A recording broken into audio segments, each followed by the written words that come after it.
வணக்கம் நேர்களே, இன்னைக்கு நாம பார்க்கக்கூடிய சிறப்பு பதிவு குரு அதிசார பலன்கள். குரு பகவான் அக்டோபர் மாதம் 18ஆம் தேதி மிதுன ராசியிலிருந்து கடக ராசிக்கு உச்சம் பெற போறார். குரு அதிசாரம் அப்படின்ற போது ஒரு ராசியில குரு பகவான் பயிற்சி ஆகிறார் அப்படின்னா அவர் ஒரு வருடத்திற்கு அந்த ராசியிலேயே இருக்கின்ற பலன்களை தருவார். ஆனால் அந்த குரு அதிசாரமாகப்பட்டது அந்த இடைப்பட்ட காலத்துல அந்த குரு பகவான் தன்னுடைய ராசியிலிருந்து இன்னொரு ராசிக்கு பயிற்சி ஆகிறது தான் அந்த குரு அதிசார நிலை. இப்போ இருக்கக்கூடிய அந்த குரு பகவான் உச்சம் பெறக்கூடிய ஒரு குரு அதிசாரமாக மாற போறார்.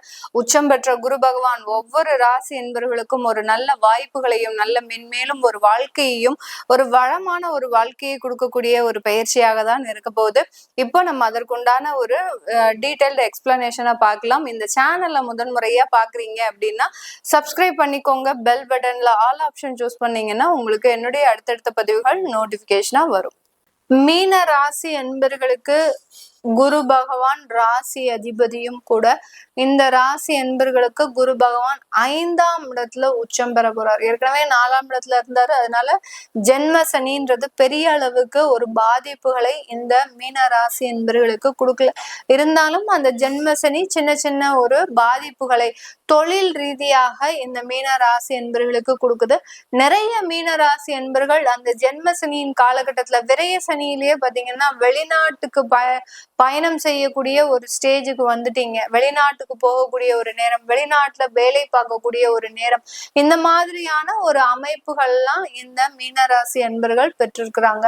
இவர்களுக்கு இந்த 5ஆம் இடத்துல வரக்கூடிய அந்த குரு அதிசாரமாகப்படுறது உங்களுக்கு ஒரு நல்ல ஒரு உச்சபட்ச ஒரு வாழ்க்கை பயணத்தை கொடுக்க போகுது. இந்த 45 நாட்கள்ல நல்ல வளர்ச்சி மிகுந்த ஒரு காலகட்டம். உங்களுடைய வேலையில ஒரு சின்னதா ஒரு மாற்றங்கள் செய்ய போறீங்க. நிறைய பேர் வேலையை விடணும் அப்படின்னு நினைச்சிட்டு இருக்கிறவங்க எல்லாம் இந்த அக்டோபர் மாசத்துல வேலையை விட்டுட்டு புதிதான ஒரு வேலையை தேடுறதுக்கு உண்டான ஒரு அமைப்பாக இருக்கும். ரொம்ப சீக்கிரமாகவே இப்ப கிடைக்கக்கூடிய வேலையெல்லாம் கிடைச்சிடும். ஏன்னா 5ஆம் இடத்துல குரு உச்சம் பெறும்போது கண்டிப்பாக உங்களுக்கு ஒரு வேலை வாய்ப்பை கொடுத்துருவாரு. அதுல எந்த விதமான ஒரு மாற்றமும் கிடையாது. ஏன்னா திரும்பியும் அவர் ரிட்டர்ன் பேக் 4ஆம் இடத்துக்கு தான் வர்றதுனால கண்டிப்பாக அந்த வேலை மாற்றத்தை கொடுத்து ஒரு நல்ல டெவலப்மெண்ட்டை கொடுக்கறதுக்கு உண்டான ஒரு நேரமாக இருக்கும். இப்பதான் நீங்க நினைச்சு பாப்பீங்க, நம்ம எத்தனை நாள் வரைக்கும் இந்த வாய்ப்புகளை நம்ம தவற விட்டுட்டோமே, நம்ம ஏன் இதை முதல்லயே யோசிக்கல அப்படின்ற மாதிரியான ஒரு புது சிந்தனைகளை அமைக்கக்கூடிய ஒரு நேரமாக இருக்க போகுது. இந்த மீன ராசி என்பர்களுக்கு இந்த குரு பகவான் தன்னுடைய ராசியவே பார்க்கிறார். அதாவது மீன ராசியவே பார்க்கறதுனால மிகப்பெரிய அளவுக்கு தொழில் முன்னேற்றங்களை கொடுக்க போறார். தொழில்ல இருக்கக்கூடிய தடைகளை எல்லாத்தையுமே நிவர்த்தி பண்ண போறார். இந்த காலகட்டம் தொழில்ல இருக்கக்கூடிய வாடிக்கையாளர்களின் அளவை அதிகரிக்க போறார். இது நாள் வரைக்கும் வாடிக்கையாளர்களே இல்ல, தொழில் ரீதியான ஒரு வாய்ப்புகள் கூட நமக்கு வரமாட்டேங்குது அப்படின்னு சொல்லக்கூடிய இந்த மீனராசி என்பர்களுக்கு நிறைய பேருக்கு இந்த காலகட்டம் அந்த தொழில் ரீதியான வாய்ப்புகள் அதிகரிக்கக்கூடிய ஒரு நேரமாக இருக்கும். மீன ராசியில இருக்கக்கூடிய பூரட்டாதி நட்சத்திர அன்பர்களுக்கு குழந்தை பாக்கியம் அப்படின்னு சொல்லக்கூடிய அந்த பூர்வ புண்ணிய ஸ்தானத்துல இருக்கக்கூடிய அந்த குரு பகவான் திருமணமாகி 3 வருடம் 2 வருடம் ஏன் 4 வருடம் ஆன தம்பதிகளுக்கு கூட இப்போ இந்த குழந்தை பாக்கியத்தை கொடுப்பதற்குண்டான ஒரு நேரம். இந்த வாய்ப்பை அழகா பயன்படுத்திக்கோங்க. கிட்டத்தட்ட 45 நாட்கள் உங்களுக்கு ட்ரீட்மெண்ட் முறையில குழந்தை பாக்கியம் ஏற்படும் சொல்றவங்களுக்கும், அடுத்து இயற்கையா முறையில உங்களுக்கு குழந்தை பாக்கியம் ஏற்படும் அப்படின்னு சொல்றவங்களுக்கு எல்லாருக்குமே அந்த குழந்தை பாக்கியத்தை அந்த குரு பகவான் முழுமையாக கொடுக்க போறார். இதனால் வரைக்கும் அந்த ஜென்ம சனியாக இருந்த அந்த சனி பகவான் இந்த தடையெல்லாம் உங்களுக்கு கொடுத்துட்டு இருந்திருப்பாரு. இப்ப அந்த குருவின் சுப பார்வைப்பட்டு உங்களுக்கு அந்த குழந்தை பாக்கியத்தை இந்த பூரட்டாதி நட்சத்திர அன்பர்களுக்கு முழுமையாக கொடுக்கக்கூடிய ஒரு தருணமாக இருக்கும். அடுத்து உத்திரட்டாதி நட்சத்திர அன்பர்களுக்கு உங்களுக்கு வேலை ரீதியான பதவி உயர்வுகள், யாரெல்லாம் அரசாங்க உத்தியோகத்துல வேலை பாக்குறீங்களோ, உங்களை ஒரு கீழ்த்தரமான ஒரு சூழ்நிலைக்கு அந்த அரசாங்கத்துல உங்களை தள்ளி இருப்பாங்க.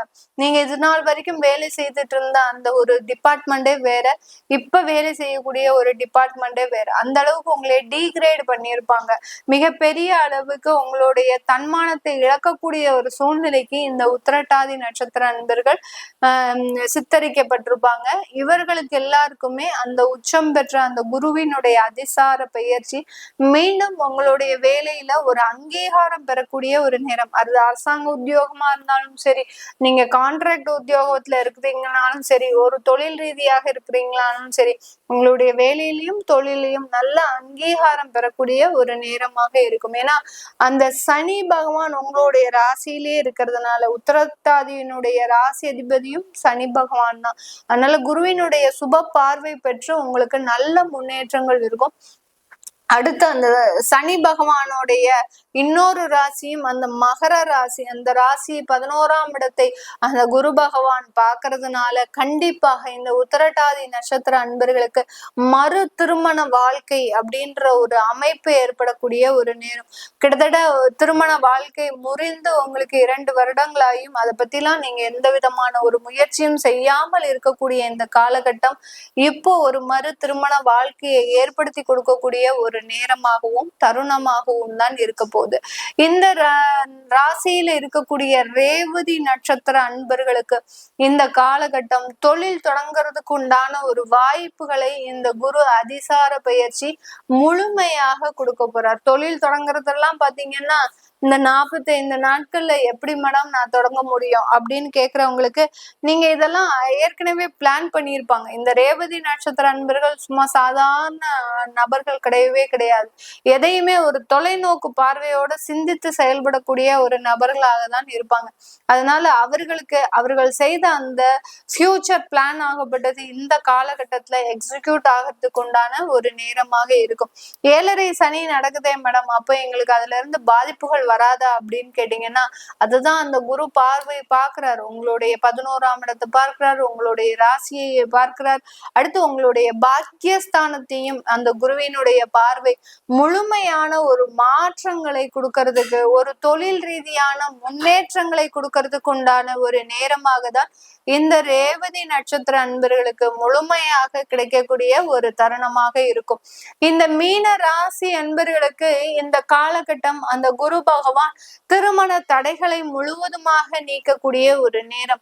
யார் யாருக்கெல்லாம் திருமணம் நடைபெறல, கிட்டத்தட்ட எனக்கு 30 வயசு ஆச்சு, இன்னும் எனக்கு திருமணம் நடக்கல அப்படின்னு சொல்றவங்களுக்கு ஒரு திருமண வாழ்க்கையை அமைக்கக்கூடிய ஒரு நேரமாகவும், இந்த திருமண வாழ்க்கையினால நல்ல ஒரு வாழ்க்கை பயணத்தை தொடங்கக்கூடிய ஒரு அமைப்பாகவும் தான் இந்த 45 நாட்கள் குரு அதிசார பயிற்சி மிகவும் ஒரு அற்புதமான ஒரு பயிற்சியாக இருக்க போகுது. இந்த காலகட்டத்துல இந்த குரு பகவான் உங்களுடைய வெளிநாட்டு வாழ்க்கையில ஒரு ப்ராப்பர்ட்டி சம்பந்தப்பட்ட ஒரு இன்வெஸ்ட்மெண்ட் பண்றதுக்கும், அடுத்து பாத்தீங்கன்னா லாங் டர்ம் இன்வெஸ்ட்மெண்டா சில ஃபண்ட்ஸ்ல நீங்க இன்வெஸ்ட்மெண்ட் பண்றதுக்கும் உண்டான ஒரு அமைப்பை இந்த குரு உச்சம் பெற்ற குரு மிக பெரிய அளவுக்கு வெளிநாட்டு வாழ்க்கையில ஒரு ஆடம்பரமான ஒரு வாழ்க்கை தரத்தை கொடுக்கக்கூடிய ஒரு நேரமாக இருக்க போகுது. வெளிநாட்டுல நீங்க PR வாங்காம இருக்கிறீங்க, உங்களுக்கு அங்க கிரீன் கார்டு கிடைக்காம இருக்கு அப்படின்றவங்க எல்லாம் இந்த காலகட்டம் அதற்குண்டான முயற்சிகளை நீங்க செய்யும் போது அது எல்லாமே உங்களுக்கு சாதகமாக முடியக்கூடிய ஒரு நேரமாக தான் இருக்கும். இது எல்லாமே நம்ம கோச்சார நிலவரப்படி பலன்களை கணிச்சு சொல்லியிருக்கிறோம். உங்களுடைய சுய ஜாதகத்துல இருக்கக்கூடிய பலன்களை தெரிஞ்சுக்கணும் விருப்பப்படுறவங்க, உங்களுடைய குழந்தைகளுக்கு ஜாதகம் எழுதணும், நியூமராலஜி படி பெயர் வைக்கணும் விருப்பப்படுறவங்களும் கீழே இருக்கிற நம்பருக்கு வாட்ஸ்அப்ல அப்பாயின்மெண்ட் வாங்கிக்கிட்டு நீங்க என்கிட்ட கன்சல்ட் பண்ணிக்கலாம். உங்களிடமிருந்து விடைபெறுவது உங்கள் ஆஸ்ட்ரோ பூர்ணா. நன்றி, வணக்கம்.